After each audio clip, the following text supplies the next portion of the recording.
Mukunda jewellers మొట్టమొదటి factory outlet లో long హారాల పండుగ. ఈ ఆఫర్ నవంబర్ 8 నుండి 16 వరకు.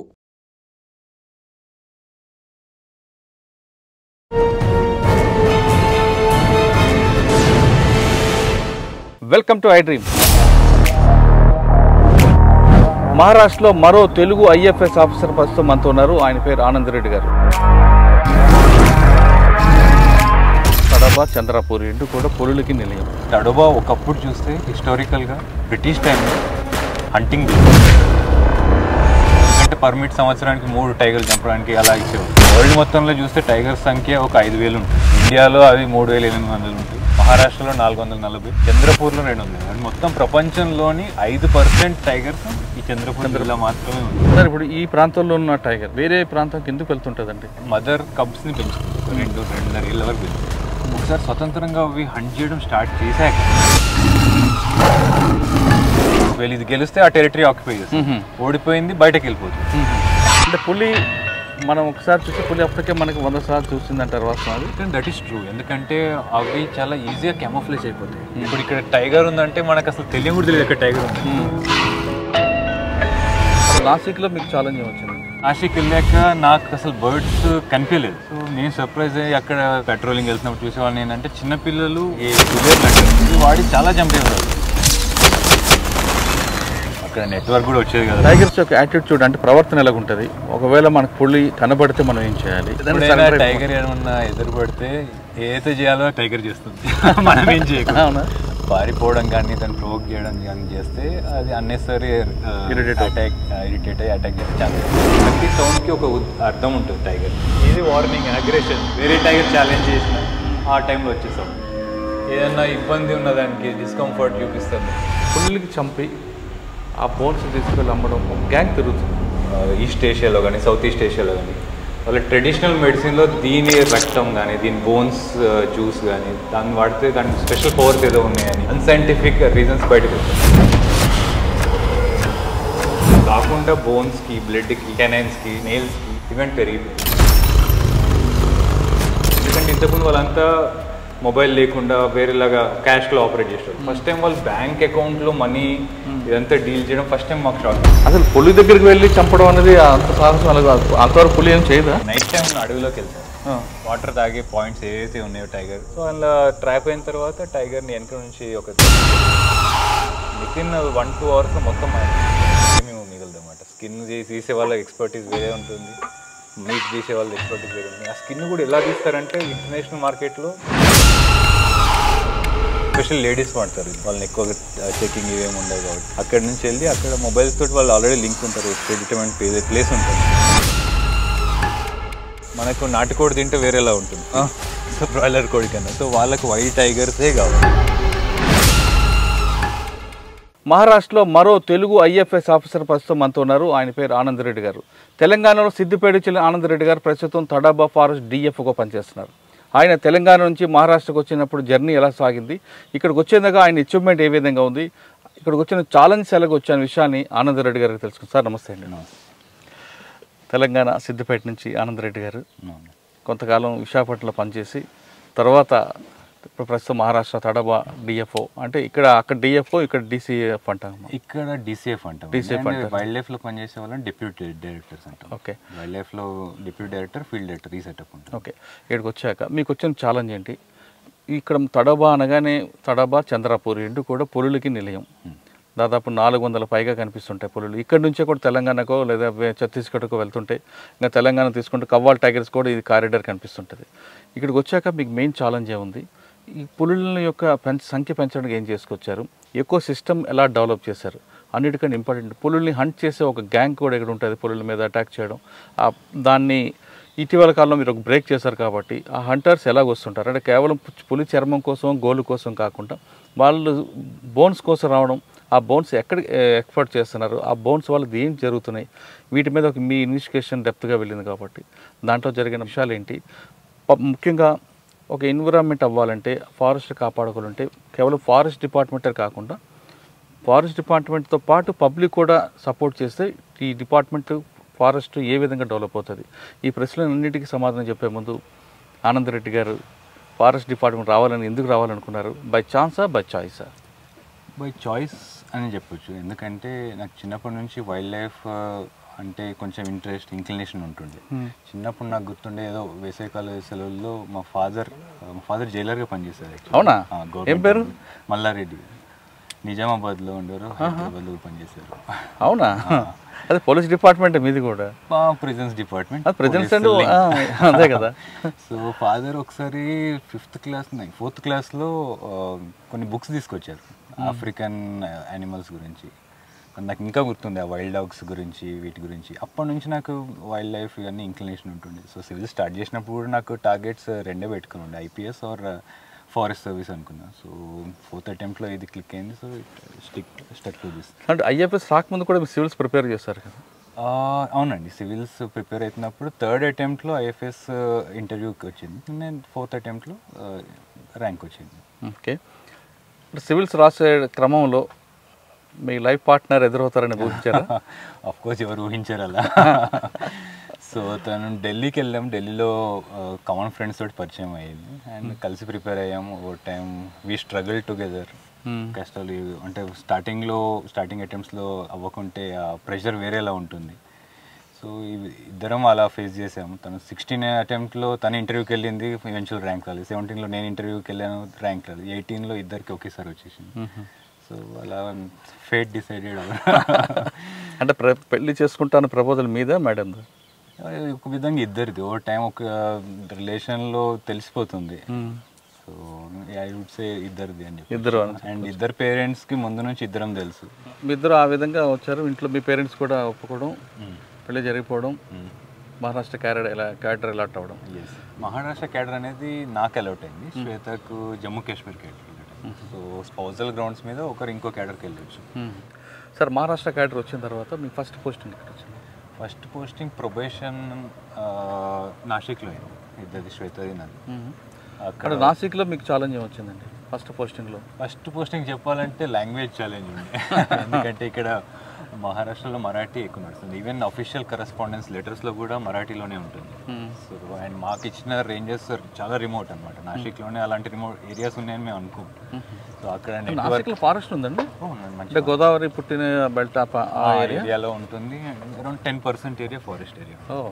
అండ్ వెస్టర్న్ ఘాట్స్ కూడా కొంచెం టచ్ అవుతాయి. సో అక్కడ రిమోట్ రేంజెస్లో ఇచ్చారు. నాది బారి అని రేంజ్, అది సుర్గాన. అక్కడ నెట్వర్క్ కూడా వచ్చేది కదా అప్పుడు. సో అది ఏదైనా లెటర్స్ వచ్చినాయి అనుకోండి, అది మనం చదివి అర్థం చేసుకోవడానికి గూగుల్ లెన్స్ వాడతాం ఇక్కడ. అక్కడ అది కూడా సౌకర్యం లేకుండా. సో అది ఫస్ట్ ఛాలెంజ్ అని చెప్పొచ్చు.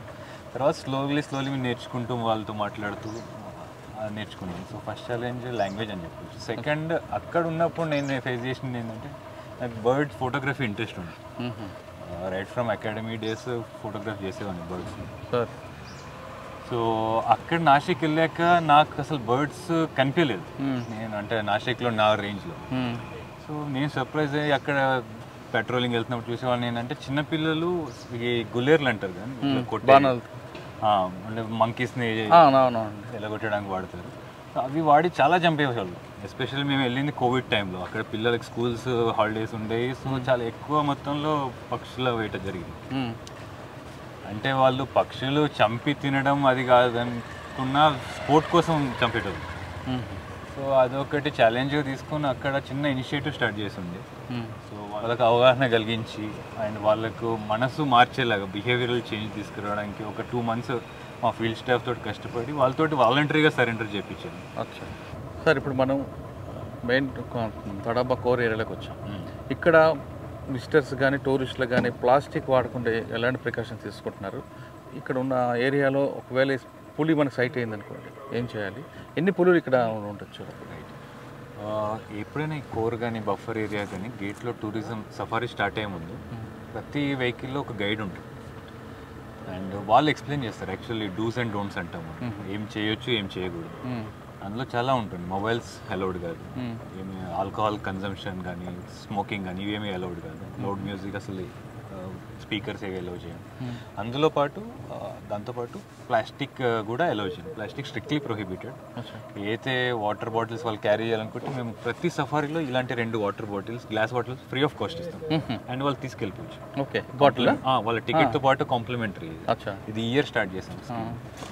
సో అండ్ ఎందుకంటే ప్లాస్టిక్ వల్ల ఏదైతే డ్యామేజ్ జరుగుతుందో వైల్డ్ లైఫ్కి మనం డైరెక్ట్గా చూస్తున్నాం. సో ఇది మా సైడ్ నుంచి మిషన్ లైఫ్ అని గవర్నమెంట్ ఆఫ్ ఇండియా ఇనిషియేటివ్లో ఇది కాంప్లిమెంటరీగా ఇస్తుంటాం. టికెట్ ఎంత ఉంటుందండి? టికెట్ బఫర్లో, కోర్లో వేరే వేరే రేట్స్ ఉంటాయండి. వీకెండ్, వీక్ డేస్లో కూడా వేరే ఉంటాయి. కోర్లో చూస్తే వీక్ డేస్లో 8,800 ఉంటుంది. అండ్ వీకెండ్స్లో విత్ సఫారీ గురించి 12,800 వీకెండ్స్లో. ఓకే, బఫర్లో కొంచెం తక్కువ 7,000, 8,000 అలా ఉంటుంది. ఏంటండి దానికి దీనికి డిఫరెన్స్? బఫర్లో ఎందుకు అంత తక్కువ, ఇక్కడ ఎక్కువ? అక్కడ వెళ్ళొచ్చిన తర్వాత ఏం కనిపిస్తుంది? యాక్చువల్లీ చెప్పాలంటే కోర్ ఇన్వైలేట్ ఏరియా. అంటే ఇక్కడ లోపలికి వచ్చిన తర్వాత మీకు ఏమీ విలేజెస్ కానీ, రిసార్ట్స్ కానీ, డిస్టర్బెన్స్ కానీ, ప్రైవేట్ వెహికల్స్ కానీ ఏమీ కనిపించవు. So in a way it's a luxury అని చెప్పొచ్చు. మీరు వచ్చిన తర్వాత ఎలాంటి డిస్టర్బెన్స్ లేకుండా నేచర్ని ఎంజాయ్ చేస్తూ దాని గురించి తెలుసుకోవడం. సో అందుకు కొంచెం ప్రీమియం ఉంటుంది కోర్లో. బఫర్లో చూస్తే బఫర్లో విలేజెస్తో పాటు మిగతా రిసార్ట్స్ కానీ, మిగతా ఎడ్యుకేషన్ ఇన్స్టిట్యూట్స్ కానీ వేరేవన్నీ ఉంటుంటాయి. అండ్ టడోబాలో ఇనేవే చెప్పాలంటే సైటింగ్స్ పరంగా చూస్తే బఫర్ బెటర్గా ఉంటుంది. అవునా? బట్ స్టిల్ కోర్ ప్రిఫర్ చేస్తారు. అంటే కంప్లీట్గా ఎక్స్క్లూజివ్ ఇది కోర్ ఏరియా, ఇంకా ఎవరికి అలౌడ్ ఉండదు. సార్ టోటల్గా ఈ తడోబా ఫారెస్ట్ అనేది ఎన్ని ఎంట్రీస్ ఉన్నాయి? అంటే సఫారీ గేట్స్ ఎన్ని ఉన్నాయి? ఎన్ని హెక్టార్లో నడుస్తుంది? అంటే బఫర్ జోన్ ఎంత ఉంది, కోర్ జోన్ ఎంత ఉంది? టోటల్ ఏరియా చూస్తే 1,700 స్క్వేర్ కిలోమీటర్స్, 1,70,000 హెక్టార్లు ఉంటుంది మొత్తం టైగర్ రిజర్వ్. అందులో కోర్ ఏరియా వచ్చేసి 625 స్క్వేర్ కిలోమీటర్స్. దీనికి 6 ఎంట్రీ గేట్స్ ఉంటాయి. బఫర్ వచ్చేసి 1,000 స్క్వేర్ కిలోమీటర్స్. అందులో forest area 700 square kilometres. So and బఫర్లో వచ్చేసి 16 గేట్స్ ఉన్నాయి. సో టోటల్ 16, కోర్లో 6 కలిపి 22 గేట్స్. ఇక్కడ కేవలం తడోబా అనగానే ఒక టైగర్ అయినా ఇంకా వేరే వైల్డ్ యానిమల్స్ ఏమన్నా? అయ్యో, టడోబా సైటింగ్స్ కోసం ఫేమస్, టైగర్ సైటింగ్స్ కోసం. కానీ టైగర్ కాకుండా చాలా యానిమల్స్ ఉన్నాయి ఇక్కడ. మ్యామల్స్ చూస్తే అరౌండ్ 80 స్పీషీస్ ఉంటాయి. బర్డ్స్ 300+ స్పీషీస్ ఉంటాయి. Butterflies 120+ species. అలా బయోడైవర్సిటీ చాలా రిచ్ ఉంటుంది. కానీ టైగర్ పరంగా చూస్తే సైటింగ్స్ బెటర్ అవుతాయి కాబట్టి టైగర్స్ కోసం అని వస్తుంటారు. టైగర్ గురించి మనం మాట్లాడతాం. టైగర్ అనేది సబ్జెక్ట్ కొంచెం పెద్ద సబ్జెక్ట్ కనిపిస్తుంది. మీకు బర్డ్స్ అంటే ఇష్టం. ఇక్కడ కూడా బర్డ్స్ 300 పీసెస్ కనిపిస్తున్నాయి అంటారు. బర్డ్స్ వాక్ లాంటిది ఏం పెడుతుంటారు ఇక్కడ? బర్డ్ వాక్ అంటే నేచర్ ట్రైల్ లాంటిది ఉంది. బఫర్ ఏరియాలో అలాంటి 2 ప్లేసెస్లో నేచర్ ట్రైల్స్ ఉంటాయి. కానీ అది కూడా టైగర్ మూమెంట్ ఇక్కడ ఎక్కువ ఉంటుంది కాబట్టి సేఫ్టీ పరంగా అప్పుడప్పుడు ఓపెన్ చేస్తాం. చాలా మటుకు క్లోజ్ ఉంటుంది. కానీ అగర్జరీ అని బఫర్ ఏరియాలో అక్కడ కంటిన్యూస్ నేచర్ ట్రైల్ అవుతుంది. అవునా? ఎంత దూరం ఇక్కడికి? ఇందులో మీరు దాటే వచ్చారు అది. అవునా? ఓకే. అంటే మీకు వ్యక్తిగతంగా ఉన్న కోరికను తీర్చుకుంటున్నారు ఇక్కడ. మీకు బర్డ్స్ అంటే ఇష్టం కదా? ఓకే సార్, మన టైగర్ నుంచి వెళ్తాం. టైగర్స్ యొక్క యాటిట్యూడ్ అంటే ప్రవర్తన ఎలాగుంటుంది? ఒకవేళ మనకు పులి కనబడితే మనం ఏం చేయాలి? పులికి ఒక టెరటైన్ పెట్టుకుంటుంది. ఆ టెరటైన్ ఏ విధంగా డిసైడ్ చేస్తుంటుంది? ఒక్కొక్కసారి లేడీ ఒక మా ఆడపులి ఎలాగ అట్రాక్ట్ చేస్తారు?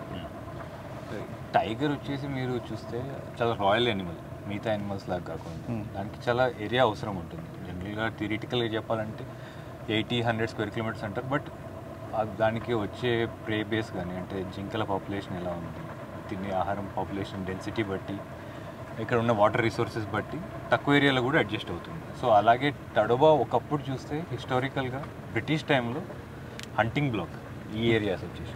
అంటే ఇక్కడ పర్మిట్స్ ఇష్యూ చేసేవాళ్ళు అప్పటి బ్రిటిష్ టైంలో. సో అలా ఈ ఏరియాలో మాత్రమే టైగర్స్ ఉన్నాయి. ఎందుకంటే పర్మిట్ సంవత్సరానికి 3 టైగర్లు చంపడానికి అలా ఇచ్చేవాళ్ళు, 3, 2. సో ఇది కాకుండా మిగతా ఏరియాస్లో లిమిట్ లేదు కాబట్టి అక్కడ చంపేశారు. సో ఓవర్ టైం ఓన్లీ ఇక్కడ మాత్రమే ఉండేవి టైగర్స్ ఈ ఒక్క ఏరియాలో. అండ్ స్వతంత్రం వచ్చిన తర్వాత 1955లో ఈ చిన్న ఏరియా ఒక 11,000 స్క్వేర్ హెక్టార్స్ని టడోబా నేషనల్ పార్క్గా డిక్లేర్ చేశారు. సో దాని తర్వాత ఒకసారి నేషనల్ పార్క్ కానీ శాంక్చురీ కానీ డిక్లేర్ చేసిన తర్వాత దాని సెక్యూరిటీ ప్రొటెక్షన్ పెరుగుతుంది.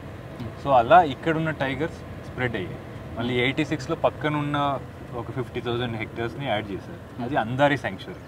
అది టడోబా నేషనల్ పార్క్, ఇది అందారి శాంక్చురీ కలిపి టడోబా అందారి టైగర్ రిజర్వ్ 95లో డిక్లేర్ అయింది. ఓకే. తర్వాత బఫర్ అనేది 2012లో చుట్టుపక్కల ఉన్న ఫారెస్ట్ ఏరియా 90 విలేజెస్ కలిపి బఫర్ ఏరియా డిక్లేర్ అయ్యింది. సో ఇప్పుడు ఉన్న స్ట్రక్చర్ చూస్తే ఇది Tadoba national park, wild life అందరి శాంక్చురీ, బఫర్ ఏరియా 3 కలిపి తడోబా అందరి టైగర్ రిజర్వ్. అండ్ ఇందులో టైగర్స్ నంబర్ వచ్చేసి ఒకప్పుడు 30s 40s ఉంది. Over time especially buffer area include అయిన తర్వాత ఇప్పుడు వచ్చేసి రీసెంట్ ఎస్టిమేషన్ ప్రకారం 95 దాకా వచ్చాయి. ఇప్పుడు 95 టైగర్స్, అడల్ట్ టైగర్స్. కబ్స్ ఇవన్నీ కౌంట్ చేయం ఎందుకంటే అన్నీ సర్వైవ్ అవ్వకపోవచ్చు అడల్ట్హుడ్కి. సో అవి కూడా కౌంట్ చేస్తే ఒక 130 దాకా ఉంటాయి. ఓన్లీ తడోబా గురించి మాట్లాడుతుంది. చంద్రపూర్ వచ్చేసి చూస్తే అడల్ట్ టైగర్స్ లాస్ట్ ఎస్టిమేషన్ ప్రకారం 240 ఉంది. మొత్తం వరల్డ్ మొత్తంలో చూస్తే టైగర్స్ సంఖ్య ఒక 5000 ఉంటాయి. ఇండియాలో అవి 3800 ఉంటాయి. మహారాష్ట్రలో 440, చంద్రపూర్లో 200. అండ్ మొత్తం ప్రపంచంలోని 5% టైగర్స్ ఈ చంద్రపూర్ జిల్లా మాత్రమే ఉంది. సో ఒక్కసారి ఇక్కడ టైగర్ పాపులేషన్ సాచురేట్ అయ్యాక చుట్టుపక్కల ఉన్న టైగర్ రిజర్వ్స్ కానీ ఏరియాస్ కానీ స్ప్రెడ్ అవుతాయి. కొన్ని కారిడార్స్ అంటారు. ఇక్కడ ఫారెస్ట్ ఏరియాస్ మంచిగా ఉన్న ప్లేసెస్ నుంచి పక్కన ఉన్న టైగర్ రిజర్వ్, మన తెలంగాణలో కావల్ టైగర్ రిజర్వ్, ఛత్తీస్గఢ్లో ఇంద్రావతి, నార్త్లో ఉన్న మధ్యప్రదేశ్లో కానా, వీటన్నిటికీ ఇక్కడ టైగర్స్ అచ్చా. సరే, ఇక్కడ నుండి కూడా కొన్ని వేరే దగ్గర కూడా వచ్చే అవకాశం కనిపిస్తుంటుంది కదా. కవ్వాలి తర్వాత అది నల్లమల వైపు కూడా వచ్చే ఉంటాయి, వెళ్ళొచ్చు. ఆ కారిడార్స్ అనేది ఒకప్పుడు ఏంటంటే పాపులేషన్ చాలా బాగుండే కాబట్టి మొత్తం మూమెంట్ ఉంటుంది. మన మనుషుల పాపులేషన్ చూస్తే స్వతంత్రం తర్వాత 4 రెట్లు పెరిగింది. అవును. సో దానివల్ల ఫారెస్ట్ ఏరియా మిగతా క్రాప్ కానీ ఒకప్పుడు ఖాళీ ఉండేదంతా ఇప్పుడు అగ్రికల్చర్లోకి తీసుకున్నాం. దానికి మూమెంట్ రెస్ట్రిక్ట్ అయిపోతుంది. సో అందుకు చాలా తక్కువ ప్లేసెస్ మాత్రమే కారిడార్స్గా ఉంటుంది. కావల్కి తడోబాకి మంచి కారిడార్ ఉంది, కానీ కావల్ నుంచి నాగార్జున సాగర్ శ్రీశైలంకి కారిడార్ చాలా డిస్టర్బ్ ఫ్రాగ్మెంటెడ్. ఓకే సార్, ఇప్పుడు ఈ ప్రాంతంలో ఉన్న టైగర్ వేరే ప్రాంతంకి ఎందుకు వెళ్తుంటుందండి? దానికి చాలా రీజన్స్ ఉంటుంది. ఒకటి ఫుడ్ కానీ, మేట్స్ కానీ, అండ్ ఎస్పెషల్లీ ఇక్కడ పాపులేషన్ ఒకసారి పెరిగిన తర్వాత ఇప్పుడు మదర్ కబ్స్ని పెంచుతుంది. ఒక 2-2.5 ఏళ్ళ వరకు పెంచుతుంది. ఒకసారి స్వతంత్రంగా అవి హంట్ చేయడం స్టార్ట్ చేశాక వాటికి కూడా ఒక హ్యాబిటేట్ కావాల్సి వస్తుంది. వీటిని టెరిటరీ అంటారు. ప్రతి టైగర్కి టెరిటరీ ఉంటుంది. ఆ టైగర్ టెరిటరీ ఎన్ని కిలోమీటర్ పెట్టుకుంటుందండి? అదే అంటున్నానండి, ఒక లిమిట్ అనేది ఉండదు. అక్కడ ఉన్న ఏరియాలో జింకల్ పాపులేషన్ బాగుంది అనుకోండి, ఆ టెరిటరీ చిన్నగా ఉంటుంది. జింకల్ పాపులేషన్, వాళ్ళు తినే యానిమల్స్ పాపులేషన్ చాలా తక్కువ ఉంది అనుకోండి, టెరిటరీ పెద్దగా ఉండాల్సి వస్తుంది. ఎందుకంటే దానికి హంటింగ్కి ఏరియా పెద్దగా కావాల్సి వస్తుంది. So it depends on the place. అక్కడ ఉన్న ప్రే డెన్సిటీ కానీ, వాటర్ లొకేషన్స్ కానీ, దాన్ని బట్టి ఏరియా డిసైడ్ అవుతుంది. సో ఈ టెరిటరీ కోసం మిగతా పక్కన ఉన్న ఏరియాస్లో ఉన్న టైగర్స్ని ఛాలెంజ్ చేస్తాయి. ఒకసారి అడల్ట్లకు వచ్చే ముందు ఒకవేళ ఇది గెలిస్తే ఆ టెరిటరీ ఆక్యుపై చేస్తుంది, ఓడిపోయింది బయటకు వెళ్ళిపోతుంది. సో అలా పుష్ అవుట్ అవుతుంది. కొన్ని ఏజ్ పెరిగాక ఏమవుతుందంటే అదే అండి, ఏజ్ పెరిగాక యంగ్స్టర్స్ వచ్చి ఛాలెంజ్ చేస్తారు. ఎప్పుడైనా బెస్ట్ లొకేషన్స్ ఆక్యుపై చేస్తుందని చూస్తాయి టైగర్స్. సో అక్కడ ఉన్న టైగర్స్ ఛాలెంజ్ చేసి అది ఒకవేళ ఓడిపోయింది అనుకోండి, ఓల్డ్ టైగర్ వెంచువల్లీ ఓడిపోవాల్సి వస్తుంది ఏజ్ ప్రకారం. సో అది బయటకు వెళ్ళిపోతుంది. బయట అంటే ఇక్కడ ఉన్న టెరిటోరియల్ ఏరియాస్లోకి వెళ్తుంది. అక్కడ దాని లాస్ట్ ఇయర్స్ అలా గడుపుతుంది. అవునా? మరి దానికి ఫుడ్ అక్కడున్న ప్రేవి ఏదైతే ఉందో జనరల్గా అక్కడ బయట అంటే ఫారెస్ట్ ఏరియా తడవ బయట చూస్తే క్యాటిల్ ఎక్కువ ఉంటుంది, ఆవులు, వీటి మీద డిపెండ్ అయి ఉంటుంది. ఇప్పుడు టైగర్ గురించి మాట్లాడారు మీరు. కొన్ని తడబా నుంచి కారిడార్ మనకు వచ్చాం.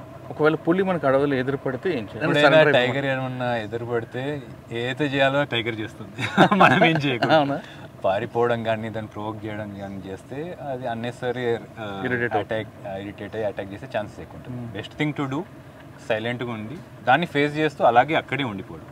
మీరు చూస్తే ఇక్కడ తడోబాలో కోర్ ఏరియాలో 60 బీట్స్ ఉన్నాయి. ప్రతి బీట్లో మా beat officer almost everyday patrolling చేస్తారు. ఇన్ని టైగర్స్ పెట్టుకొని కూడా వాళ్ళు పెట్రోలింగ్ చేస్తారు. ఇది ఎలా సంభవం అవుతుంది? అవును. సో దానికి ఇవ్వాల్సిన రెస్పెక్ట్ దానికి ఇస్తూ మనం ఉండాల్సిన జాగ్రత్తలు మనం ఉంటే ఏం issue. It's royal animal again, అది అన్నెసరీగా ఎవరి మీద అటాక్ చేయదు. కానీ మనం ఇరిటేట్ చేస్తేనే అది. మనం ఇరిటేట్ చేస్తే ఆఫ్ కోర్స్. కానీ కొంతమందికి అంటే టైగర్ చూసినప్పుడు దానికన్నా ఈ హైట్ మనం ఉన్నామంటే అది మంద కాదు ప్రేయర్ అనుకుంటుంది. వాస్తవం కరెక్ట్. అది హ్యూమన్స్ అనేది ఎటువంటి టైగర్ కానీ లెపర్డ్ కానీ న్యాచురల్ ప్రే కాదు. కానీ మనం ప్రొవోక్ చేస్తే అది తన సెల్ఫ్ డిఫెన్స్ కోసం అటాక్ చేసే ఛాన్స్ ఉంది. పెద్దగైనా 2 legs అయినా ఎంత హైట్ ఉన్నా అటాక్ చేస్తూనే చేస్తుంది ప్రొవోక్ అయితే. అండ్ ఎస్పెషల్లీ కబ్స్ ఉన్న టైగర్స్ ఏదైతే ఉందో చాలా జాగ్రత్తగా ఉంటాయి. ఓకే. ఎందుకంటే కబ్స్ని అటాక్ చేయడానికి చాలా యానిమల్స్ ఉంటాయి. సో మనం కూడా ఒకటి అనుకొని అటాక్ చేసే ఛాన్సెస్ ఎక్కువ. పిల్లల్ని కాపాడుకుంటుంది. ఇంకొకటి ఏంటంటే సబర్డెల్స్, మనం టీనేజర్స్ అంటాం కదా, వాళ్ళు ఏం చేస్తారు, అడ్వెంచర్ చేస్తానికి ఎక్కువ ఇష్టపడతారు. టైగర్స్లో కూడా అలాగే. సో ఆ మదర్ ఎంత నేర్పించినా కూడా కొన్ని సబర్డెల్స్ అడ్వెంచర్ చేస్తుందుకే ఇష్టపడతారు. అసలు ఇది ఎవరు వీడు ఎందుకు వస్తున్న ఏరియాకి చూస్తే వీని పని ఏందో. సో ఆ సబ్ అడల్ట్స్తో కూడా కొంచెం జాగ్రత్తగా ఉండాల్సి వస్తుంది. ఓకే సార్, అసలు మగపులి ఆడపులిని అట్రాక్ట్ చేయడానికి మగపులి ఏదో చేస్తుంటుంది అట కదా విన్యాసాలు? అలా ఏం చేయదండి, మాకు తెలిసి అయితే ఏం చేయదు.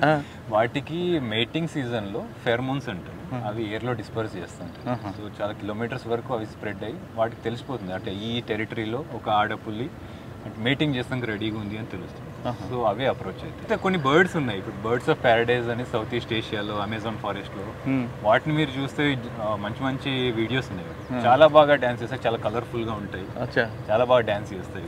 విన్యాసాలు బర్డ్స్ లేడీ బర్డ్ అట్రాక్ట్ చేయడానికి, లేడీ బర్డ్ అట్రాక్ట్ చేస్తానికి మేల్ బర్డ్స్ చేస్తాయి. డాన్స్ వేస్తుంది, చాలా బాగా చేస్తాయి డాన్స్. సార్ ఇప్పుడు కప్స్ గురించి చూద్దాం. అందులో మేల్ ఫిమేల్ కప్స్ ఉన్నాయి అనుకోండి. ఫిమేల్కి దగ్గర ఇస్తుంది కానీ మేల్కి కొంతకాలం వరకే ప్రొటెక్ట్ చేసి తర్వాత బయటికి పంపిస్తుంది. అది ఎందుకు? అలా ఏం లేదండి, ఇక్కడ టైగర్స్లో అలా ఉండదు. జనరల్ మీరు చెప్పేది ఏంటంటే సోషల్ యానిమల్స్ లైక్ ఎలిఫెంట్స్ కానీ ఏవైతే హర్డ్లో ఉంటాయి, సామూహికంగా ఉండే యానిమల్స్లో ఫీమేల్స్ని ఉంచుకొని మేల్స్ని బయటకు నెట్టేస్తాయి. అండ్ టైగర్స్లో అలా కాదు, టైగర్స్ ఏం డిఫరెన్షియేట్ చేయడు. ఒక్కసారి సబ్ అడల్ట్స్ ఇండిపెండెంట్ హంట్ చేయడం స్టార్ట్ చేసే మదర్స్ వాటిని వదిలేస్తాయి. అంటే ఆ టైం ఎంత తీసుకుంటుందండి? డిపెండ్స్, కొన్ని 2 years ఉంటాయి, మ్యాక్సిమం 3 years వరకు సెల్ఫ్ ఇండిపెండెంట్ అయిపోతుంది. అంటే వాళ్ళకి హంటింగ్ నేర్పుతుందా? మదర్కి హంటింగ్ కబ్స్కి హంటింగ్ నేర్పడం అనేది మోస్ట్ ఇంపార్టెంట్ థింగ్. ఒకవేళ మదర్ సరిగ్గా నేర్పలేదు అని అనుకోండి, అవి మనుషుల మీద అటాక్ చేయడం అండ్ అవి హర్ట్ అవ్వడం ఛాన్సెస్ ఎక్కువ ఉంటుంది. అండ్ చాలా బాగా నేర్పిస్తుంది. మీరు ఎప్పుడైనా చూస్తే కొన్ని డాక్యుమెంటరీస్ ఉన్నాయి, ఇక్కడ నేను సొంతంగా చూస్తాను. సో మాక్ చార్జెస్ చేయడం, ఎలా ఒక్కొక్క యానిమల్ సరౌండ్ చేయాలి, అలా చాలా టాక్టిక్స్ నేర్పిస్తుంది మదర్. ఒకవేళ నేర్పకపోతే ఇవి ఫీల్ అవుతాయా? ఫీల్ అంటే సర్వైవ్ అవ్వడం కష్టమవుతుంది. జంగల్లో సింపుల్ నేచర్ అంటే మనుషుల్లో అమ్మాయి అయితే ఎన్ని నేర్పుతుందో మనకు పుట్టను, కానీ ఇవి కూడా అంతే. ఇవి నేర్పాల్సిందే, సరిగ్గా నేర్పలేదా అవి బతకడం కష్టమవుతుంది. సార్ మీరు ఇప్పుడు 1.5 years నుంచి చేస్తున్నారు ఇక్కడ? 1.5 years నుంచి ఈ తడబా ఫారెస్ట్ బాగా తిరుగుంటారు. మీకు ఎన్నిసార్లు పులి స్ట్రైట్ అయ్యి? అలా నంబర్ కౌంట్ ఏం పెట్టుకోలేదండి, కాకపోతే ఆల్మోస్ట్ నేను వెళ్ళిన ప్రతిసారి కనిపిస్తుంది. అంటే ఎక్కువ గుంపులుగా తిరుగుతాయి, ఇండిపెండెంట్గా కనిపిస్తుంటాయి. టైగర్స్ ఇండిపెండెంట్ అనిమల్స్ అండి, ఏవి మదర్ కబ్స్తో కాకుండా ఏవి కలిసి కనిపించవు, అన్ని ఇండిపెండెంట్ వాటి టెరిటరీస్లో. ఇప్పుడు మనకి ఎక్కడ కనపట్లేదు. అదే మీ ఎక్స్పెక్టేషన్ ఏదైతే ఉంది చూడండి, అదే ఒక ప్రాబ్లం. ఇక్కడ తడవాకి వచ్చిన వెంటనే తడవాలో సఫారీలో ఇట్లా స్టార్ట్ అవ్వగానే టైగర్ కనిపిస్తుంది. వాటి పనులు వాటి ఉంటాయి, అవి ఎవరు వచ్చారు సఫారీలో కనిపించాను అవి పట్టించుకో. సో అవి మూమెంట్ ఉంటాయి, ఆ మూమెంట్ టైంలో మనకు కనిపిస్తే సఫారీలో అప్పుడు మనకు కనిపిస్తుంది. అండ్ కొన్ని చాలాసార్లు సఫారీ చేసి కూడా కనిపించని ఛాన్సెస్ ఉంటాయి లొకేషన్. అంటే పులి మనం ఒకసారి చూస్తే పులి అప్పటికే మనకి 100 సార్లు చూసిందంటారు, వాస్తవం అది? 100 అవ్వచ్చు, ఎక్కువ అవ్వచ్చు, కానీ దట్ ఈస్ ట్రూ. ఎందుకంటే అవి చాలా ఈజీగా క్యామోఫ్లేజ్ అయిపోతాయి. ఇప్పుడు ఇక్కడ టైగర్ ఉందంటే మనకు అసలు తెలియని కూడా తెలియదు ఎక్కడ టైగర్ ఉందని. అది లింక్ తెలుస్తుంది. చాలా సైలెంట్గా, చాలా వాటి స్ట్రైప్స్ కూడా దానికి హెల్ప్ చేస్తుంటాయి క్యామోఫ్లేజ్ అవ్వడానికి. సో ఆ విధంగా మనల్ని ఈజీగా పసిగట్టగలుగుతాయి. ఓకే, మనకి మనుషులకు ఉన్న ఫింగర్ ప్రింట్ ఎలాగో పులికి కూడా స్ట్రైప్స్ ఎలాగంటారు? అవునండి, దాని ప్రకారమే వాటిని ఇప్పుడు ఎస్టిమేషన్ చేస్తాం. ఒకప్పుడు వాటి పగ్ మార్క్స్ అంటాం, ఏదైతే నడిచిన తర్వాత ఆ పగ్ మార్క్స్ తోటి సెన్సస్ చేసేవాళ్ళు ఎన్ని టైగర్స్ ఉన్నాయి. కాకపోతే అవి సైంటిఫిక్ కాదు, ఎందుకంటే అదే టైగర్ ఇంకో దగ్గర పోతే అది ఇంకోసారి కౌంట్ చేసే ఛాన్సెస్ ఉంటాయి. సో ఇప్పుడు ఏదైతే ఈ ఫింగర్ ప్రింట్ ఆ స్ట్రైప్ ప్యాటర్న్ తోటి మనం ఎస్టిమేట్ చేస్తున్నామో మోస్ట్ సైంటిఫిక్ అది. ఇక్కడ ఉన్నాయి దాదాపు 250 వరకు ఉన్నాయి. అంటే కేవలం టైగరే ఒకటి కాకుండా మిగతా వైల్డ్ యానిమల్స్కి ఏమైనా హెల్త్ ఇష్యూ వచ్చినప్పుడు మీరు ఎలా ఐడెంటిఫై చేస్తారు? దానికి ఏ విధంగా ట్రీట్మెంట్? హెల్త్ ఇష్యూ అనేది ఒకవేళ అది న్యాచురల్గా వచ్చింది అనుకోండి, ఇప్పుడు ఒక టైగర్ ఇంకో టైగర్ని ఛాలెంజ్ చేస్తుందని చెప్పాను టెరిటరీలో, అవి ఫైట్ చేసినప్పుడు చాలా ఇంజురీస్ అవుతుంటాయి, అవి చాలా న్యాచురల్. అలాంటి టైంలో ఇంటర్వెన్షన్ చేయకూడదు. సో అవి న్యాచురల్గా హీల్ అయితే ఇండీడ్ అవి చనిపోయినా కూడా మనం పట్టించుకోకూడదు. ఇక్కడ is process of natural selection, survival of the fittest ఏదైతే అంటాం ఆ ప్రాసెస్లో దాన్ని ఇంటర్వ్యూ అవ్వదు. లేదు వేరే డిసీజెస్ ఏమైనా వచ్చాయి, కెనైన్ డిస్టెంపర్ కానీ ఇలాంటి ఏమైనా ఎక్స్టర్నల్ డిసీజెస్ వచ్చాయంటే అప్పుడు ఇంటర్వ్యూ అయ్యి మేము. మీకు ఎలా తెలుస్తుంది ఇంత ఫారెస్ట్లో? మా స్టాఫ్ పెట్రోల్ చేస్తారు కానీ ప్రతిరోజు పెట్రోల్ చేస్తారు. అండ్ మా కెమెరా ట్రాప్స్ ఏవైతే ఉన్నాయో మొమెంట్ సెన్సర్ డిటెక్షన్ తోటి ఇమేజెస్ వస్తాయి మాకు, దాంట్లో ఏమన్నా అబ్నార్మాలిటీ కనిపిస్తే ఇమీడియట్గా డిటెక్ట్ చేస్తాం. అండ్ మా దగ్గర ట్రాన్సిట్ ట్రీట్మెంట్ సెంటర్ అని ఉంటుంది ఇక్కడ చంద్రపూర్లోనే, 2 వెటర్నరీ డాక్టర్స్ ఉన్నారు, వాళ్ళ టీం ఉంటుంది, వాళ్ళు రెస్క్యూ చేస్తారు. అండ్ ట్రీట్మెంట్ కూడా ఫెసిలిటీ ఉంది. ఒకవేళ ఇక్కడ ట్రీట్మెంట్ అవ్వకుండా నాగ్పూర్లో గోరీవాడ అని ఇంటర్నేషనల్ జోన్ ఉంది, అక్కడ పంపించేస్తాం. ఓకే, ఇప్పుడు మొత్తం ఫారెస్ట్ అంతా సీసీ కెమెరాలు పెట్టారు. సీసీ కెమెరా కదండి, క్యాప్చర్ కెమెరా ట్రాప్స్ అంటే కెమెరా చిన్న బాక్సెస్ లా ఉంటుంది, మీకు ముందు చూపిస్తాను. చూసా. అవి ఒకవేళ ఏంటంటే ఎవరైనా నడిచిన ఏదైనా మూమెంట్ ఉన్నా ఫోటో తీసేస్తాం, దానిపైన అనుమతి అంతే. అంటే అది మూమెంట్ వస్తున్నప్పుడు ఫ్లాష్ రావడం, సైరన్ ఇవ్వడం కూడా చేస్తాం. సైరన్ ఏం చేయదు, డిస్టర్బ్ చేయదు, జస్ట్ ఒక ఫోటో తీసి వదిలేస్తుంది. అంటే ఫోటో దానిలో సేవ్ అవుతుంది మెమరీ కార్డు. తర్వాత మేము మెమరీ కార్డు ఎక్స్ట్రాక్ట్ చేసి మేము అందులో అబ్జర్వ్ చేస్తాం. ఇప్పుడు కొన్ని అడ్వాన్స్ కెమెరా ట్రాప్స్ ఇలా వచ్చాయంటే వైఫైతో కనెక్ట్ చేస్తూ అవి ఆటోమేటిక్గా మాకు పంపించేస్తారు. మేము వచ్చి ఇక్కడ మెమరీ కార్డ్ ఎక్స్ట్రాక్ట్ చేయాల్సిన అవసరం లేదు. మరి వాటి పవర్ సోలారా? Solar power. ఓకే, ఇక్కడ టైగర్ కాకుండా ఇంకేముంటాయండి? Leopards, wild dogs, sloth bear, Indian gaur. మీరు ఏదైతే బాహుబలిలో అది ఉన్నా చూసింటారు, అది ఇక్కడ చాలా పెద్ద బైసన్ అంటాము. యాక్చువల్లీ బైసన్ అనేది అమెరికాలో వేరే యానిమల్ కొడుతుంది. Indian gaur correct term. Indian gaur అనేది చాలా కామన్ గా వాడుతుంటారు, ఇండియన్ గౌర్ అంటాం. సాంబార్, డీర్ ఇలాంటి. కానీ పులి ఎక్కువగా బైసాన్కి ఇష్టపడుతుంది అంటే సాంబార్ దాని సైజ్ పెద్దది కదండి, ఒకసారి చంపేస్తే చాలా రోజులు తినొచ్చు. అంటే రోజు వేటకి వెళ్తుందండి, వారానికి ఒకసారి వెళ్తుంది పులి? వారానికి ఒకసారి అంటే ఒక చిన్నది దొరికింది అనుకోండి, చిన్న జింక పిల్ల దొరికితే దానికి ఏం సరిపోతుంది, మళ్ళీ 2-3 డేస్లో ఒకసారి వెళ్ళాల్సి వస్తుంది. పెద్దది దొరికితే ఎక్కువ రోజులలో. ఎన్ని కేజీలు తినొచ్చండి రఫ్గా పులి? ఒక టైగర్ అందాజా 200-250 కేజీస్ ఉంటుంది, పెద్ద అడల్ట్ టైగర్. సో దాని ప్రకారంగా వారానికి ఒక 40 కేజీలు మీట్ ఈజీగా. సార్, మన తడబా ఫారెస్ట్ నుంచి తడబా నేషనల్ పార్క్ వచ్చాం. తడబా అందరికి దీనికి డిఫరెన్స్ ఏంటి? మనం ఇప్పటివరకు వచ్చింది అందారి శాంక్చురీ, ఇది Tadoba national park boundary. So ఈ రెండు కలిపి core area Tadoba national park, Tadoba tiger reserve. Okay, ఇది మీరు డిక్లరేషన్ చూస్తే 1955, one of the oldest national park మన ఇండియాలో. ఇక్కడ నుంచి దాని బౌండరీ ఉంటుంది. మనం ఎక్కడైతే నిలబడ్డామో ఒకప్పుడు ఇక్కడ ఒక విలేజ్ ఉంటుండే, ఒక ఊరు ఉంటుంది. 1970sలో ఇది బయటకు రిలోకేట్ చేసాం. అలా తడోబా కోర్ ఏరియాలో 6 ఊర్లను ఇప్పటివరకు రిలోకేట్ చేసాం. ఇప్పుడు ఒక్క ఊర్లో 33 కుటుంబాలు మాత్రమే ఉన్నాయి. వాళ్ళు కూడా షిఫ్ట్ అయిపోతే కోర్ ఏరియా కంప్లీట్గా ఇన్వైలేట్ అయిపోతుంది. అంటే ఇక్కడ నుండి అసలు పులులు ఉంటాయంటారు, ఇక్కడ ఇటువైపు ఉంటాయంటారు? చంద్రపూర్లు ఎక్కడ చూసిన పులులు ఉంటాయి. సో ఇక్కడ నేషనల్ పార్క్ ఉంది, ఇక్కడ ప్రొటెక్షన్ బెటర్ ఉంది కాబట్టి ఇక్కడ బయోడైవర్సిటీ బెటర్గా రికవర్ అయింది. ఓకే, నేషనల్ పార్క్లో కేవలం టైగర్స్ ఒకటి ఉన్నాయి, ఇంకా వేరే ఉంటాయి వైల్డ్ యానిమల్స్? నేషనల్ పార్క్లో టైగర్స్, లెపర్డ్స్, వైల్డ్ డాగ్స్ అని అపెక్స్ ప్రెడేటర్స్ లాగా ఉంటాయి.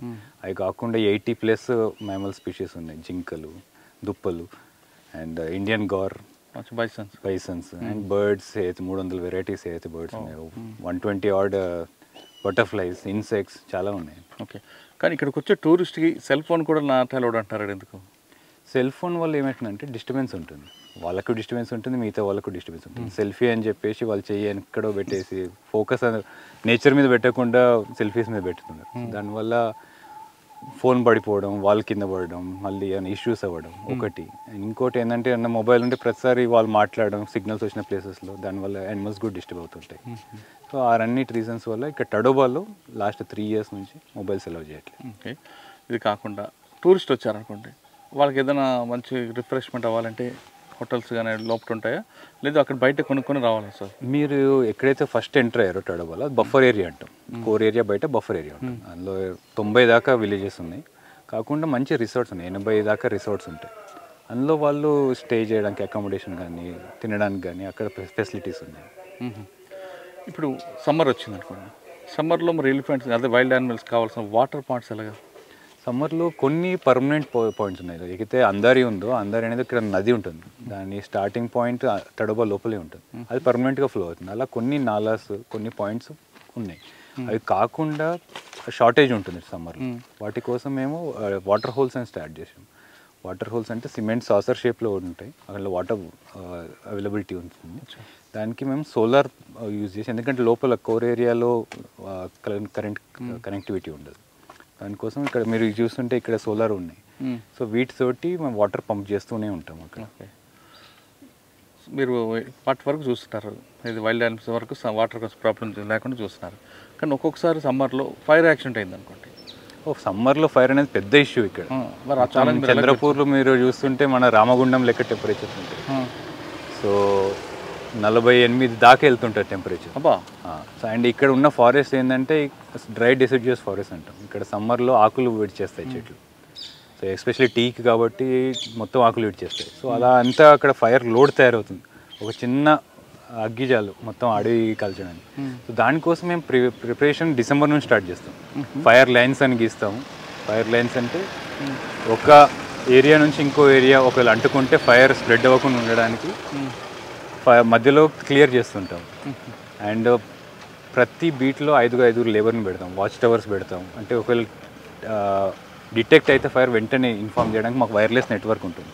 ప్రతి గంటకి 0 ఫైర్ అలర్ట్ ఇన్ఫర్మేషన్ ఇవ్వాలి. అక్కడ ఫైర్ ఉందా లేదా సంబంధం లేదు. మీ ఏరియాలో ఫైర్ లేదా ఉందని డీటెయిల్స్ హెడ్ ఆఫీస్కి పంపించాలి. దాన్ని బట్టి వాళ్ళు అప్రమత్తంగా ఉంటారు, అంటే అలర్ట్గా ఉంటారు. అది కాకుండా మేము forest survey of India FSI satellites బట్టి ఇది ఆల్ ఓవర్ ఇండియా ఉంటుంది.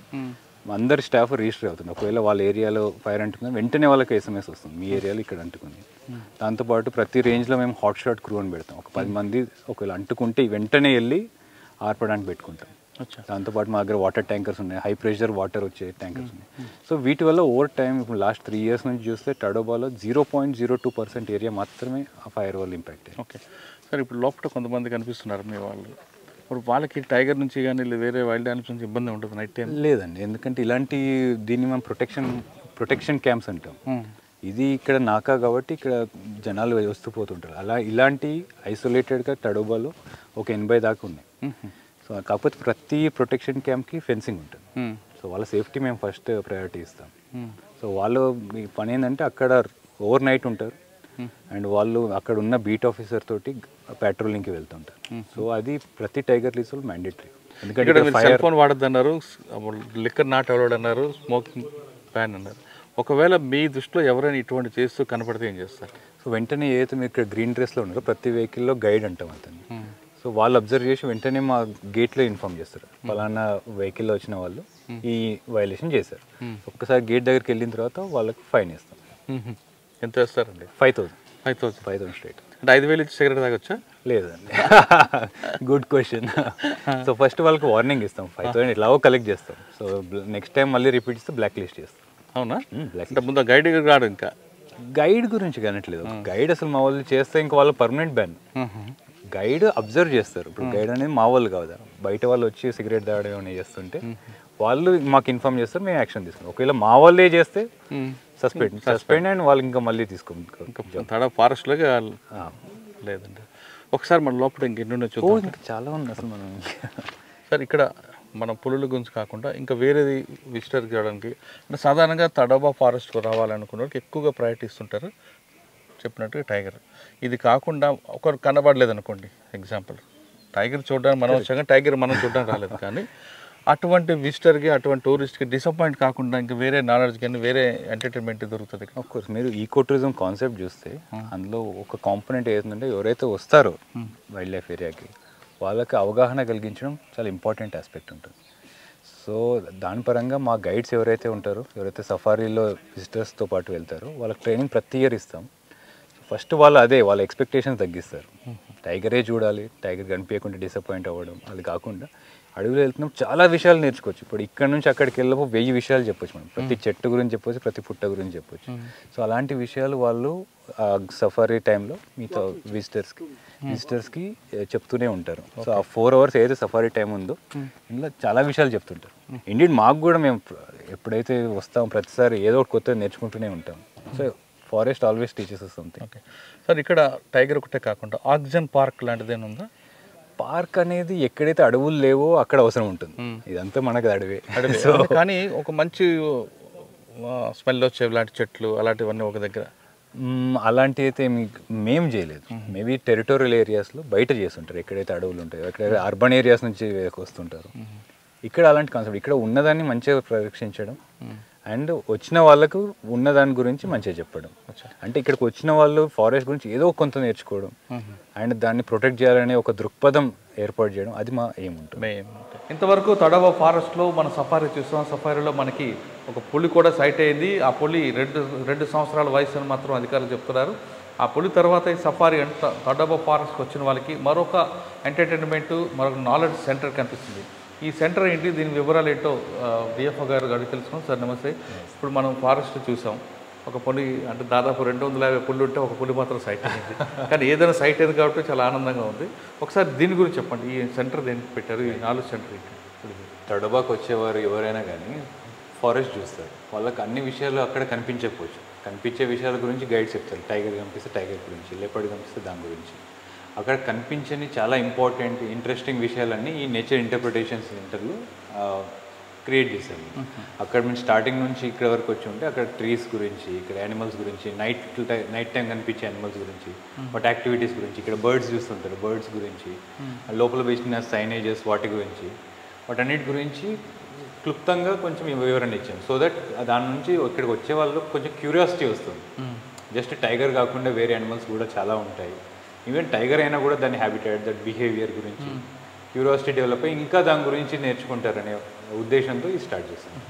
ఒకసారి దీని యాక్టివిటీ చెప్తారు పోలీస్ సంబంధించి. ఇక్కడ ఇవన్నీ దీనికి స్పెసిఫిక్ ఏం లేదు. టైగర్స్లో డిఫరెంట్ ఫోటోగ్రాఫ్స్, ఇక్కడ తడోబాలో తీసిన టైగర్స్ ఫోటోగ్రాఫ్స్.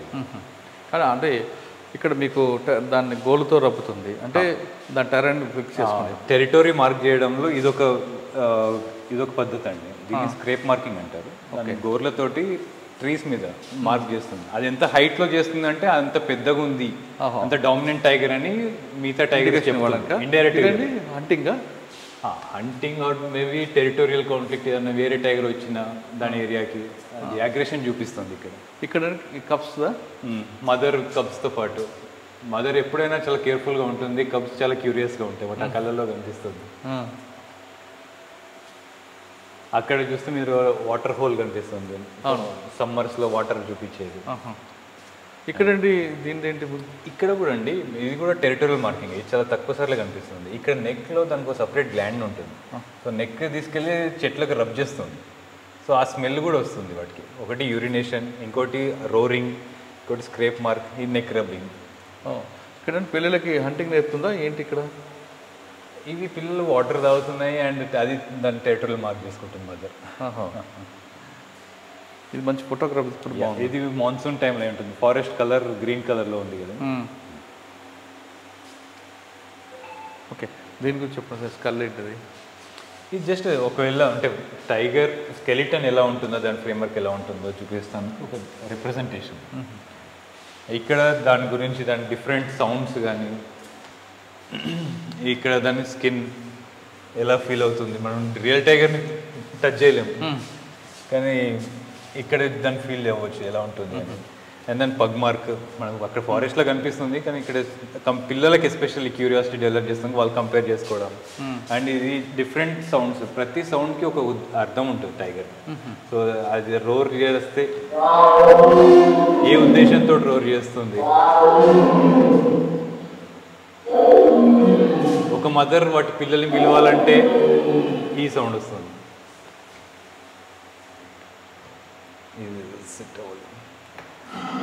ఇది వార్నింగ్, అగ్రెషన్. మిగతా ఏమైనా టెరిటోరియల్ ఇష్యూ వచ్చినా, వేరే టైగర్ ఛాలెంజ్ చేసిన ఆ టైంలో వచ్చేసాం.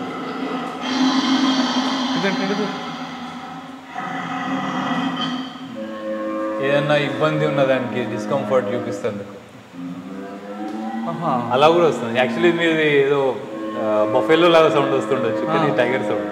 అసలు దానికి హెల్త్ బాగాలేనప్పుడు డిస్కంఫర్ట్ ఏదైనా ఉంది, హెల్త్ బాగాలేదన్నా అసలు రోర్ అనేది అండి. ఎస్, ఇది చాలా కామన్గా వినిపించేది.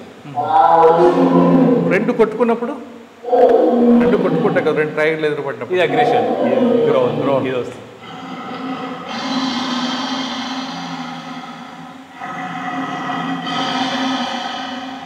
సార్ ఇప్పుడు స్కల్ చూపించారు కాబట్టి ఈ విషయంలో ఇటీవల చుట్టుపక్కల కొన్ని స్టేట్స్ నుంచి రావడం, పులులకి చంపి ఆ బోన్స్ తీసుకెళ్ళి అమ్మడం, ఇటువంటి ఒక మాఫియా లాగా, అంటే ఒక గ్యాంగ్ తిరుగుతుంది. ముఖ్యంగా మనకి నేపాల్ నుంచి రావడం వాళ్ళంతా, అటువంటి సంఘటనలు ఇక్కడ పులికి చంపే సంఘటనలు జరుగుతుంటాయి. ఆఫ్ కోర్స్ జరుగుతుంటాయి. మీరు హిస్టరీలో చూస్తే అంటే ఇదంతా ఆర్గనైజ్డ్ క్రైమ్ మీద తీసుకుంటారు. ఆర్గనైజ్డ్ క్రైమ్, పులి మనిషి సంఘర్షణ అనేది హిస్టరీ నుంచి ఉంది. రీసెంట్గా చూస్తే బ్రిటిష్ టైంలో, మన రాజుల టైంలో వాళ్ళ స్పోర్ట్ కోసం చంపేవాళ్ళు, వాళ్ళ హాబీ కోసం. ఇంతమంది ఇన్ని టైగర్ని చంపినాను, వాటి స్కిన్ని డిస్ప్లే చేయడం, అది స్టేటస్ సింబల్గా ఉండేది. తర్వాత ఏమైందంటే చైనీస్ ఈస్ట్ ఏషియాలో కానీ సౌత్ ఈస్ట్ ఏషియాలో కానీ వాళ్ళ ట్రెడిషనల్ మెడిసిన్లో దీని రక్తం కానీ దీని బోన్స్ జ్యూస్ కానీ దాన్ని వాడితే దానికి స్పెషల్ పవర్స్ ఏదో ఉన్నాయని అన్సైంటిఫిక్ రీజన్స్ బయటకు వచ్చాయి. దానివల్ల వైల్డ్ టైగర్స్ డిమాండ్ ఎక్కువ పెరిగింది. స్కిన్కి డిమాండ్ అలాగే ఉంది, అది కాకుండా బోన్స్కి, బ్లడ్కి, వాటి కెనైన్స్కి, నెయిల్స్కి డిమాండ్ పెరిగిపోయింది. అండ్ ఒకప్పుడు ఏంటంటే ఇక్కడ లోకల్ ట్రైబ్స్ వాళ్ళు హంట్ చేసేవాళ్ళు, ఇక్కడ సప్లై అవుతుంది. ఇప్పుడు ఏంటంటే ఇంటర్నేషనల్ మార్కెట్ చేయండి. ఇప్పుడు రీసెంట్ ఈ ఇయర్లో జనవరిలో అయితే కేసు క్రాక్ చేసాము. పోచర్స్ ఇండియన్స్ వాళ్ళు కట్నీ నుంచి ఉండేవాళ్ళు, బహేలియా గ్యాంగ్ అంటే వాళ్ళు తీసుకొని. కేసు ఎలా జరిగిందండి? ఆ లీడ్ ఎక్కడి నుంచి వచ్చింది? అసలు కంప్లీట్ డీటెయిల్స్ చెప్పండి. కేసు ఎలా వచ్చింది అంటే ఇక్కడ అతను ఎవరైతే ఫస్ట్ పట్టుకున్నామో అతను ఇంతకుముందు ఆ కేసులో అరెస్ట్ అయ్యాను. సో వాళ్ళ డేటాబేస్ మా దగ్గర ఉంది. ఇక్కడ మేల్గఢ్ టైగర్ రిజర్వ్లో సైబర్ సెల్ ఉంది. అక్కడ వాళ్ళు మానిటర్ చేస్తూ ఉంటారు, వీళ్ళు నెక్స్ట్ ఏమన్నా ఎక్కడికి తిరుగుతున్నారు, వాళ్ళ మొబైల్ నెంబర్ ట్రాక్ చేస్తూ. సో అతన్ని ఆల్రెడీ పట్టుకున్న ప్రూవెన్ పోచర్ ఈ ఏరియాలో తిరుగుతుందని కనిపించింది. సో అతను పట్టుకున్న తర్వాత అక్కడ నుంచి కేసు ప్రోగ్రెస్ అయింది. తర్వాత వాళ్ళ ఏరియాస్కి వెళ్ళి సర్చ్ చేయడం, అక్కడ దొరకడం, వాళ్ళ దగ్గర పాస్బుక్ దొరకడం. ఇది ఫస్ట్ టైం కనిపించింది. ఎందుకంటే ఇంతకుముందు వాళ్ళంతా మొబైల్ లేకుండా వేరేలాగా క్యాష్లో ఆపరేట్ చేసేవాళ్ళు. ఫస్ట్ టైం వాళ్ళు బ్యాంక్ అకౌంట్లో మనీ ఇదంతా డీల్ చేయడం ఫస్ట్ టైం మాకు షాకింగ్. సో ఆ బ్యాంక్ అకౌంట్ చూస్తే ఒకటే అకౌంట్ నుంచి వాళ్ళకు కోట్ల కొద్ది డబ్బులు వచ్చాయి. సో అక్కడ మేము ఇక్కడ ఏదో క్యాచ్ ఉందని నేను మా ఆర్ఎఫ్ఓ కలిసి వెళ్ళాము, మేఘాలయకి వెళ్ళాము. మా దగ్గర జస్ట్ ఒక అడ్రస్ ఉండేది అందులో. సో ఆ అడ్రస్ తోటి అక్కడ local WCC wild life crime control bureau ఒక ఇన్స్పెక్టర్ ఉండే. మేము ముగ్గురం తిరిగాము, ఒక 2 రోజులు తిరిగి అక్కడ ఆ పిన్ పాయింట్ చేసి ఆ ఇంటిని అతను అరెస్ట్ చేసింది. అక్కడ నుంచి ఇంకా కేసు డైవర్సిఫై అయింది. అతను జస్ట్ వీళ్ళ నుంచి కాదు, మొత్తం ఇండియాలో చాలా ప్లేసెస్ నుంచి పోచింగ్ గ్యాంగ్స్ సంబంధం ఉందని తెలిసింది. సో అతను మేఘాలయ నుంచి మిజోరాంకి ఇంకొక లేడీతో పంపించారు. అక్కడ హవాలా ట్రేడింగ్ అయ్యి అక్కడ నుంచి మయన్మార్కి వెళ్ళి, మయన్మార్లో మన మిజోరాంకి బార్డర్లో ఉంది చిన్ స్టేట్ అని ఉంటుంది. చిన్ మయన్మార్లో ఇప్పుడు మిలిటరీ గవర్నమెంట్ ఉంది కాబట్టి ఆ చిన్ స్టేట్ వాళ్ళకి అపోజ్గా ఉంది. ఎక్కడైతే సివిల్ వార్ లాంటి సిచ్యువేషన్లు ఉన్నాయో అక్కడ ఇల్లీగల్ ట్రేడ్ ఎక్కువ అవుతుంది, be it drugs, weapons or wildlife trade. So అందుకు అక్కడ నుంచి డిమాండ్ చాలా పెరిగింది రీసెంట్ పాస్ట్లో. సో ఇది మేము అబ్జర్వేషన్ ఉన్నది. టువర్డ్స్ ద అంటే ఎండ్ ఆఫ్ ఇండియన్ బార్డర్ మేము అరెస్ట్ చేసాం. ఇప్పుడు ప్రస్తుతం వాళ్ళందరూ చంద్రపూర్లో జైల్లోనే ఉన్నారు. ఓకే. అండ్ కేసు నడుస్తుంది కోర్టు. ఓకే. ఇదంతా కూడా పార్దీ గ్యాంగ్, బావరే గ్యాంగ్ చేస్తారట, వాస్తవానండి? అలా కంప్లీట్ ఒక కమ్యూనిటీని పిక్చర్ చేయలేను, కానీ ఆ తెగకు సంబంధించిన కొంతమంది ట్రెడిషనల్గా చేస్తున్నారు. లైక్ ఈ కేసులో బహిలియా అని కట్నీ నుంచి ఉండే వాళ్ళు చేస్తారు. సార్ ఇప్పుడు పులి దగ్గర వెళ్ళడానికి భయపడతాం, పులి కనపడడమే గొప్ప అనుకున్న రోజుల్లో అసలు పులి దగ్గరికి వెళ్ళి చంపడం అనేది అంత సాహసం అలాగే అంతవరకు పులి ఏం చేయదా? అలా కదండి, వీళ్ళందరూ ట్రెడిషనల్గా కొన్ని స్కిల్స్ ఉన్నాయి వీళ్ళు. టైగర్ని ఎలా ట్రాక్ చేయాలి, ఒక ఏరియాలో పోయి సైలెంట్గా ఎలా వర్క్ చేయాలి, ఈ స్కిల్స్ తోటి వీళ్ళు ఏ ఏరియా కన్నా వెళ్ళి సైలెంట్గా అక్కడ టైగర్స్ ఏవి ఉన్నాయి, ఎక్కడెక్కడ ఉన్నాయి, నైట్ టైం అడవిలోకి వెళ్తారు. వెళ్ళి గ్రూప్లో వెళ్తున్నాడు, వాళ్ళకి ఆ భయం ఉంటుంది. వెళ్ళి అక్కడ ఉన్న నియరెస్ట్ వాటర్ హోల్ కానీ వాటర్ తాగే పాయింట్స్ ఏవైతే ఉన్నాయో టైగర్, సో టైగర్ వెళ్ళే దారి వీళ్ళు ఫిక్స్ చేసుకుంటారు. అది ఫిక్స్ చేసుకోగానే అక్కడ కొన్ని ట్రాప్స్ పెడతారు. ఇది కట్నీ ట్రాప్ అంటారు.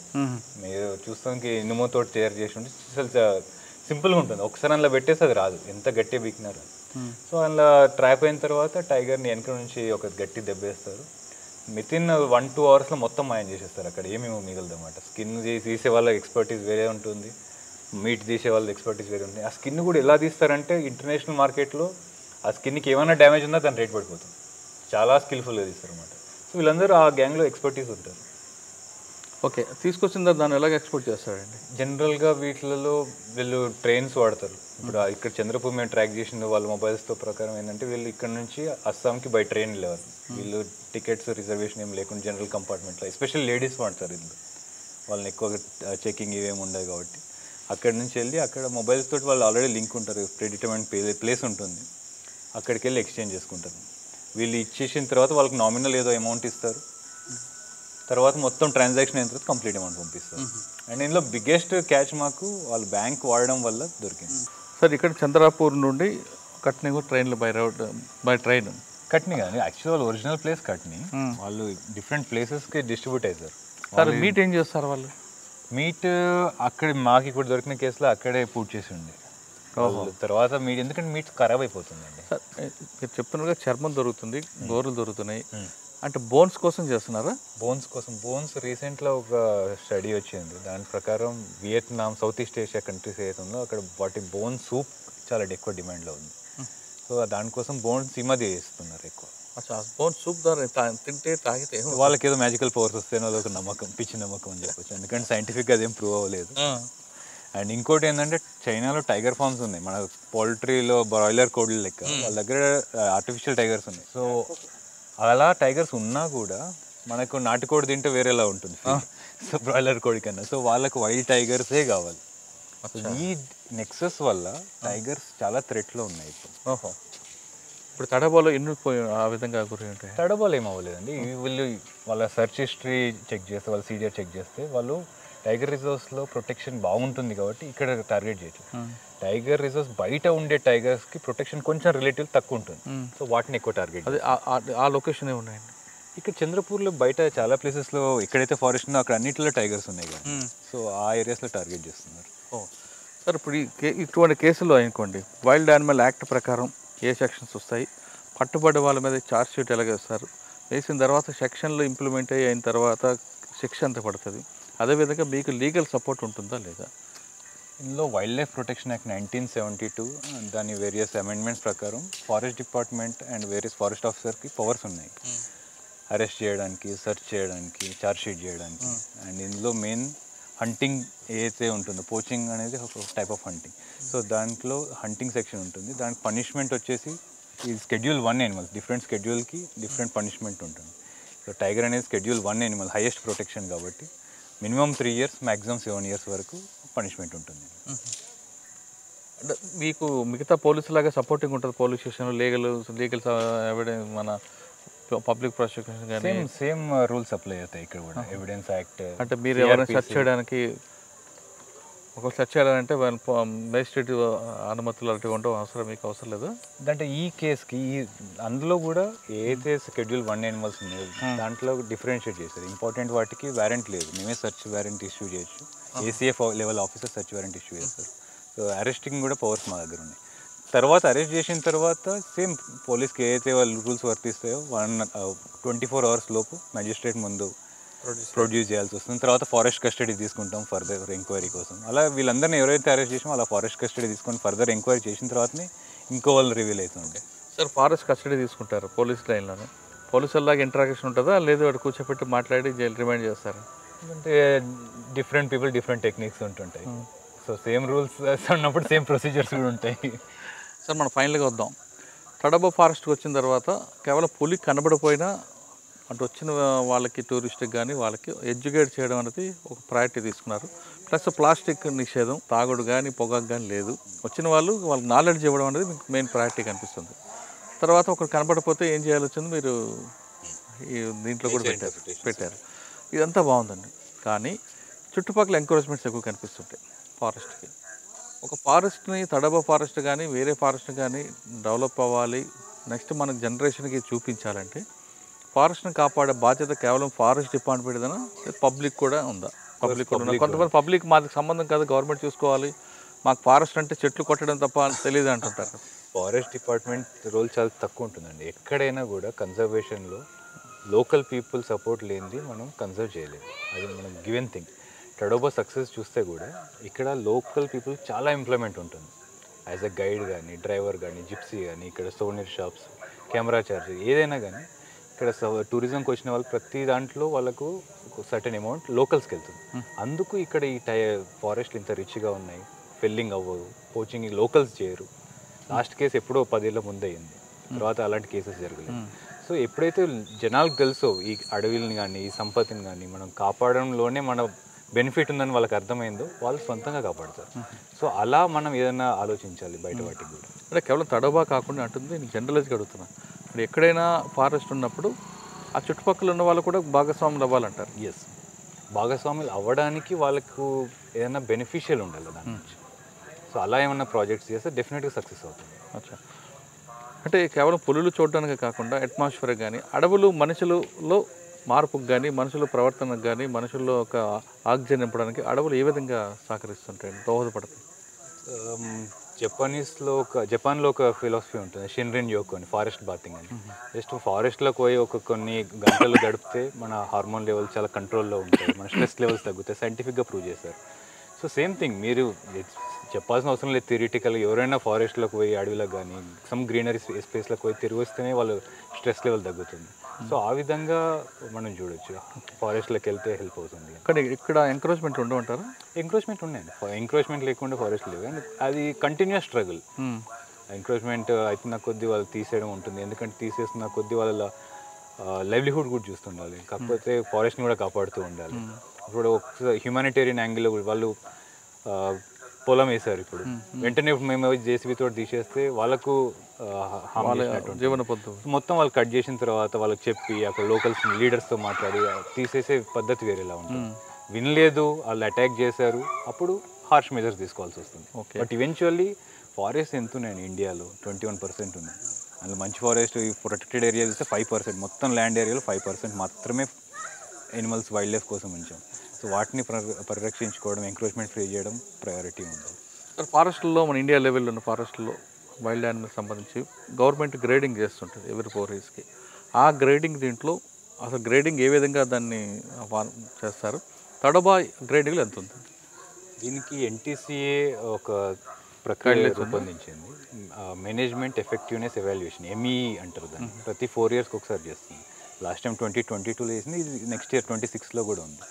సో దాంట్లో ఇప్పుడున్న టైగర్ రిజర్వ్స్ అన్నింటిలో కొన్ని పారామీటర్స్ ఇచ్చారు. ఎలా అంటే లోకల్స్కి ఎంత బెనిఫిట్ అవుతుంది, ఎంక్రోచ్మెంట్ మీరు అన్నట్టు ఎంక్రోచ్మెంట్ ఎంత తక్కువ ఉంది, టూరిజం వల్ల ఏమైనా హానికరం ఉందా, టూరిజం వల్ల బెనిఫిట్స్ ఉన్నాయా, ఆర్ ఏమైనా ఇన్నోవేటివ్ చేస్తున్నారా టెక్నాలజీ వాడి, ఆర్ కాన్ఫ్లిక్ట్ తగ్గిందా, పెంచుతుందా, ఇవన్నీ పారామీటర్స్ తోటి వాళ్ళు ఎవాల్యుయేట్ చేసి ర్యాంకింగ్స్ ఇస్తారు. ఆ ర్యాంకింగ్స్లో చూస్తే 2022లో పెరియార్ టైగర్ రిజర్వ్ కేరళలో ఫస్ట్ ఉంది, తడోబా 13th or 14th పొజిషన్లో ఉంది. మరి నెక్స్ట్ ఎప్పుడు వస్తుంది? తడబాని 10 లోపు తీసుకొచ్చే మా టార్గెట్ అదే 10, కానీ టాప్ 5లో తీసుకురావడం మా టార్గెట్ ఉంది. Top 5 top 10? టాప్ 5 అనుకుంటున్నాం. VM high.